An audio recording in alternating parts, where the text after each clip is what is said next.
Hello बच्चों, नमस्कार। कैसे हैं आप लोग? उम्मीद करता हूँ स्वस्थ होंगे, मस्त होंगे और ज़बरदस्त होंगे। आज हम बात करने वाले हैं बहुत एक अच्छी टॉपिक की। यहाँ पे देखिएगा, आज हम बात करने वाले इसकी ग्राफीय विधि से गति का समीकरण।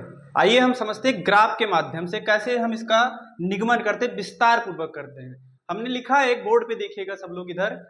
जैसे कहा, माना कोई वस्तु u वेग से चलना प्रारंभ करती है। मैंने क्या बोला कि माना कोई वस्तु है, एक वस्तु है जो u वेग से चलना प्रारंभ करती है तथा a त्वरण से t समय में, तथा a त्वरण से, इधर देखो सब लोग, तथा a त्वरण से t समय में s दूरी तय करके अंतिम वेग b को प्राप्त करती है।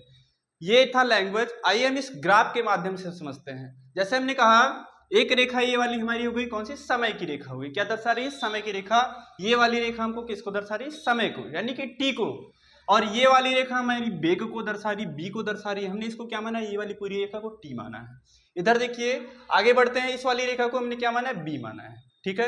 एक कोई वस्तु है हमारी जो चलना यहां से, यानी C पॉइंट से चलना प्रारंभ करती है। यहां से चली, यहां को गई। हम इसको क्या मान लें? हमने क्या इधर पढ़ा है कि कोई वस्तु है u वेग से चलना प्रारंभ करती है, तो इससे यहां से चलना प्रारंभ करेगी, तो हम इसको u मान लें। मान लिया u, ये हो गया u। सभी को दिख रहा है? यहां से चलना प्रारंभ किया, यहां गया। हमने एक लंब इधर डाल लिया, एक लंब इधर डाल लिया, एक लंब इधर डाल लिया। ये हमको उम्मीद है ये सबको ग्राफ समझ में आ गया होगा। ये रेखा समय की थी, ये रेखा वेग की थी। आपको दिख रहा होगा कि हमने इसको माना है, एक रेखा हमारी ये है AB, ये माना है इस वाली पॉइंट को CD, और इस वाली पॉइंट को EF माना है। अच्छा, ये वाली रेखा को हमने क्या माना है? T माना है। तो आप बताओ, हम इसको ये मान सकते हैं AB बराबर किससे? CD के। और यहां भी ये वाली रेखा बराबर EF बराबर किसके है? समय की, यानी कि T के बराबर है। आगे बढ़ते हैं। ये वाली रेखा हमने क्या माना? ये वाली, यहां इतना हमको U माना है, प्रारंभिक वेग है तो हमने U माना है। तो AC बराबर, ये वाली रेखा इसके बराबर हो जाएगी BD बराबर U के। किसके? U के। अब देखो, ये वाला U हमारा निकल के आ गया, T निकल के आ गया, हम B निकाल लेते हैं। तो B किसके बराबर हो जाएगा? यानी AE बराबर FB बराबर किसके हो जाएगा? B के बराबर हो जाएगा। किसके बराबर? B के। ये बात सबको समझ आ गई? उम्मीद करता हूं इतना सबको अच्छे से समझ आ गया होगा। आगे बढ़ते हैं। पहला समीकरण क्या है हमारा? इधर देखो सब लोग, पहला समीकरण क्या है? B बराबर U प्लस AT। पहला क्या है? B बराबर U प्लस AT। दूसरा समीकरण क्या है हमारा? S बराबर UT plus half AT square. दूसरा क्या है? S बराबर UT plus half AT square. तीसरा क्या है? B स्क्वायर बराबर U स्क्वायर प्लस 2AS। आइए हम पहला समीकरण का निगमन कर रहे हैं। क्या लिखा है? B बराबर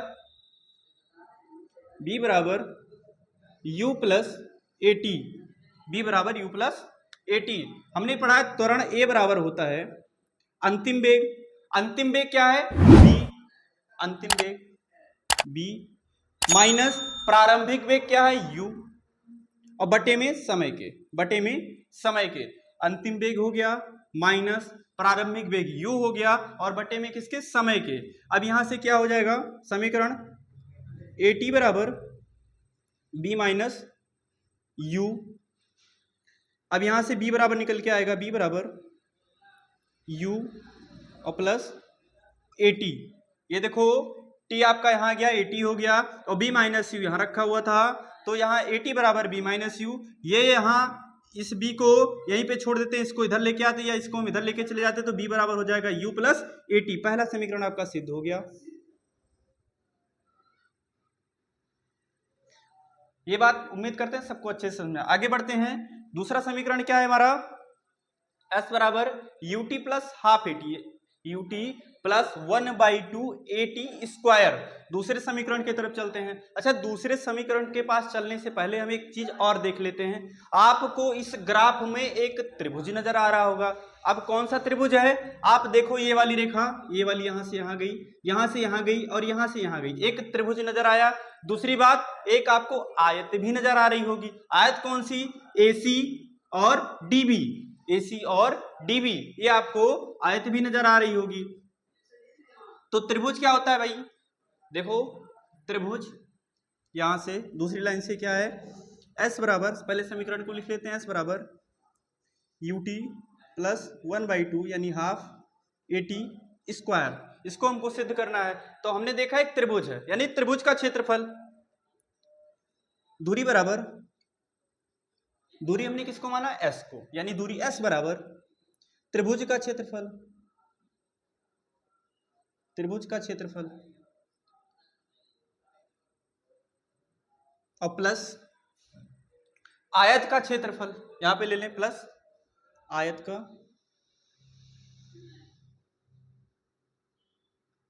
आयत का क्षेत्रफल। अब त्रिभुज का क्षेत्रफल क्या होता है ये तो भाई सबको पता होगा, दूरी एस बराबर होता है, त्रिभुज का क्षेत्रफल बराबर होता है 1/2 आधार गुणे ऊंचाई होता है, प्लस में आयत का क्षेत्रफल क्या होता है ये भी सबको पता होगा, लंबाई गुणे चौड़ाई होता है। अब यहां से देखो बेटा 1/2, अब आधार किसका, क्षेत्रफल का, सॉरी त्रिभुज का, तो त्रिभुज का आधार क्या है भाई, CD है, तो यहां पे हम CD लिख दें, CD लिख दिया, इंटू ऊंचाई क्या है, DF है, DF लिख दें, DF प्लस में अब आयत का लंबाई और चौड़ाई, आयत की लंबाई कितनी है हमको पता है AC, AC और इंटू चौड़ाई कितनी है CD, CD। अब यहां से देखो ये हो गया 1/2, 1/2 और CD देखो CD किसके बराबर है, T के बराबर है, यहां से CD ये दिख रहा है, CD CD किसके बराबर, T के बराबर, तो CD किसके बराबर हो गया, T के बराबर हो गया। अच्छा इंटू इंटू DF यानी ये वाली रेखा, अब ये वाली रेखा तो हमको पता ही नहीं है कितनी है, तो आइए पहले हम इसको पता करते हैं। हमने पूरी रेखा को क्या माना है, यानी FB वाली रेखा को हमने B माना है। अच्छा इतनी रेखा को हमने U माना है, पूरे रेखा को हमने B माना है, इतनी रेखा को हमने माना है B।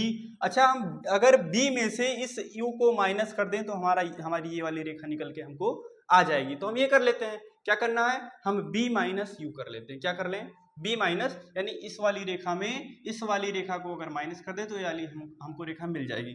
हम इसको क्या करते हैं, B माइनस U और प्लस AC क्या है, AC यानी U और इंटू CD किसके बराबर है, T के बराबर, T के बराबर, यहां से क्या हो गया 1/2 T B माइनस U, आपको B माइनस U यहां नजर आ रहा होगा, B माइनस U किसके बराबर है, AT के बराबर, किसके, AT के बराबर है, और प्लस UT।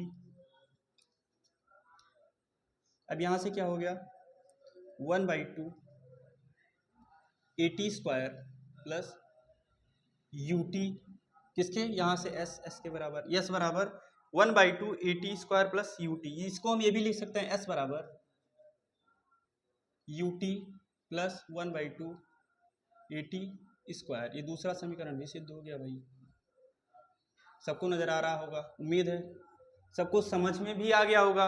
पहला समीकरण यहाँ से, दूसरा समीकरण यहाँ से, उम्मीद है सबको अच्छे से समझ में आ गया। अब हम आगे बढ़ते हैं तीसरे समीकरण के पास। तीसरा समीकरण हमारा क्या है, इधर देखो सब लोग, बी स्क्वायर बराबर यू स्क्वायर प्लस 2as, क्या है, बी स्क्वायर बराबर यू स्क्वायर प्लस 2as। अब हम तीसरा समीकरण ले लेते हैं, तीसरा समीकरण क्या है हमारा, बी स्क्वायर बराबर यू स्क्वायर प्लस 2as, यही है। अच्छा हम इसको भी सिद्ध करने की कोशिश कर रहे हैं, आप लोग इधर देखते रहो, बोर्ड देखते रहो, बस किसी को अनर्गल बातें नहीं करनी है।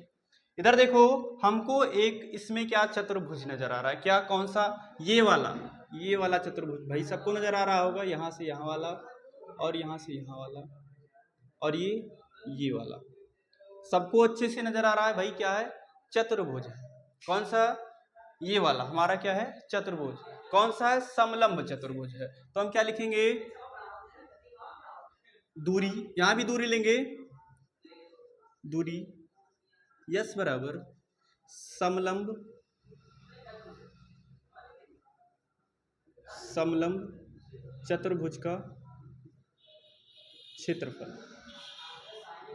समलंब चतुर्भुज का क्षेत्रफल क्या होता है भाई, हमको पता है क्या होता है, 1/2 समांतर भुजाओं का योग होता है। समांतर भुजाओं का योग और गुणे ऊंचाई, गुणे ऊंचाई, ये क्या होता है, समलंब चतुर्भुज का क्षेत्रफल होता है। 1/2 समांतर भुजाओं का योग और गुणे ऊंचाई। अब यहां से देखो s बराबर यानी दूरी हमने क्या लिया, s लिया है, तो s बराबर 1/2। समांतर भुजाएं क्या है हमारी भाई, एक रेखा ये है, यानी जो समांतर का मतलब होता है जो समान जाए, यानी इसके समान ये वाली रेखा है। तो एक रेखा कौन सी है, CA, यानी AC ले लें, हम क्या ले लें, AC, और योग करना है तो प्लस का चिन्ह लगाना पड़ेगा। और इधर वाली रेखा क्या है, FB, कौन सी है, FB, और इंटू ऊंचाई कितनी है, अब ऊंचाई सीधी रेखा में होनी चाहिए, तो ऊंचाई है उसको ले, यानी CD ले लिया। यहां से देखो बेटा S बराबर 1/2। अब AC किसके बराबर है, U के बराबर है, U के बराबर, और प्लस FB किसके बराबर है, B के बराबर। यहां से हमने यहां से ले लिया इसको, और इंटू ऊंचाई किसके, ये क्या है, ऊंचाई है CD आपको किसके बराबर दिख रहा है, T के बराबर, यानी इंटू T। इसको हम क्या लिख सकते हैं, S बराबर 1/2, और ये हो गया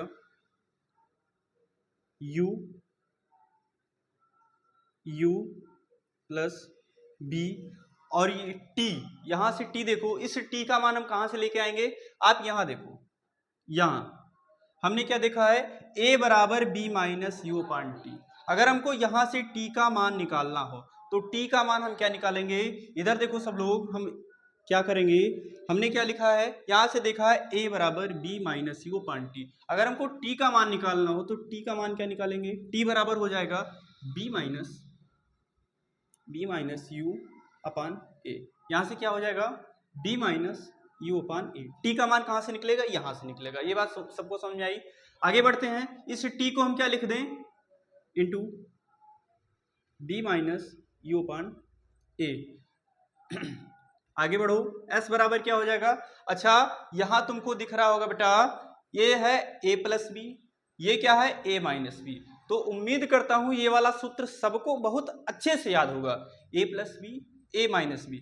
सूत्र क्या होता है, A square minus B square का सूत्र क्या होता है, A प्लस B एक ब्रैकेट में, A माइनस B एक ब्रैकेट में। आप बताओ क्या ये तुमको दिख रहा है, A plus B, A minus B, तो हम इसके जगह क्या लिख दें, 1/2 U square, sorry B square minus U square बटे में A। अब यहां से क्या हो जाएगा, इस 2 और ये बटे में है, इधर ले आओ, यानी 2AS हो जाएगा बराबर B square minus U square. अब उसको B स्क्वायर को उधर रोक लो, ये क्या हो जाएगा, U स्क्वायर प्लस 2AS बराबर B स्क्वायर। यहां से B स्क्वायर बराबर U स्क्वायर प्लस 2AS। पहला समीकरण आपका यहां से हुआ B बराबर U प्लस AT। दूसरा समीकरण यहां देखो S बराबर UT plus half AT square.